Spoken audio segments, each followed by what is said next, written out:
Okay, so recently in an interview, Nintendo told everybody why they think Mario Kart World is actually worth $80. They tell everyone why it's justified, and let me just tell you this, they're just greedy. Hey guys, BigBaron20 back again, and I just read a bunch of articles about Doug Bowser and this interview that was done. Everyone's talking about it right now, and I just wanted to give my thoughts and opinions on it because I think it's all bullshit. I think Doug Bowser, what he told everyone makes no sense. And if you actually, I'll go ahead and link it below if you want to read it for yourself. But basically, what he says, there's no limit. The sky's the limit, baby. Like, there's no benchmark. He actually uses that word. There's no benchmark set on the pricing. So as you guys all know, Donkey Kong Bonanza is going to be $69.99, $70.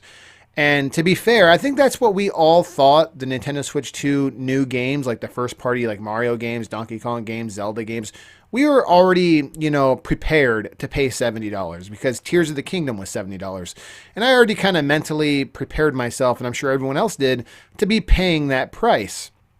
Well, when we saw that Mario Kart World was $80, we're like, what is going on here? We need an answer. And boy, oh boy, did they give us an answer. Now, they did say that there is obviously a Mario Kart World Direct happening very soon. So within the next week or so, we'll have a Mario Kart Direct. And he says that once you watch that, then maybe you'll understand why it's worth $80. He says because there's just so much replayability of this game, and there's just so much structure to this game, and it's just worth it. That's basically what he says. It's worth it. The game is worth it. So that's the price.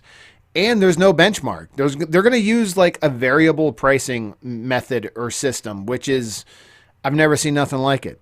I don't know what Nintendo's doing. This is crazy. So for instance, they're giving us like a tech demo for $10, $9.99. It's, I forget what it's called, but they showed it in the Nintendo Direct where you're just like this little guy walking around the Nintendo Switch 2 system, and it shows you what the system is capable of doing. It's almost like a big, like, manual for the system, and it shows you like hidden details and cool things about the system that you maybe normally wouldn't have known about.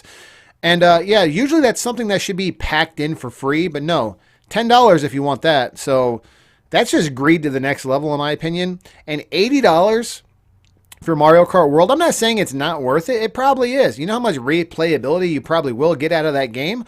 But if they're going to say that the game's, has good replay value, so they're going to charge more, that means where does it end? You know what I mean? Because shouldn't every game you buy have good replay value? Don't you want the consumer to feel like they, got a good value for their game? Now Nintendo is sitting there like, man, they really got a lot of value out of that game. We should have charged more. You know what? Next time we will. When does it end? The fact that they said that there's no benchmark, could there be games that are more than $80? I don't know. That's why I'm making this video, so you guys can leave a comment below and let me know what's your thoughts and opinions on this, because this is greed to the next level. It's blowing my mind because Nintendo has always been the company that was like known for the cheapest console, the cheapest prices. A lot of people went with Nintendo because it was cheaper. And the games were fantastic. They were fun. They didn't really care about the power and the graphics. They just wanted to have a good experience at a great price. And now that's not the case. Like, they are like now going to be the more expensive games. I don't know. And it's just going to set a trend. I'm sure everyone else is going to fall in line. PlayStation and Xbox is going to be right there with them. Maybe they're going to have variable pricing too. I think Nintendo is opening up a big can of worms, and I don't like it. It's just full of greed, and it's really pissing me off. Guys, leave a comment below. Let me know, what do you think about this? I think it's crazy. There's no benchmark. Who knows how high these games can go? It's pretty much all for right now, guys. And as always, there'll be more to come shortly. Thanks again.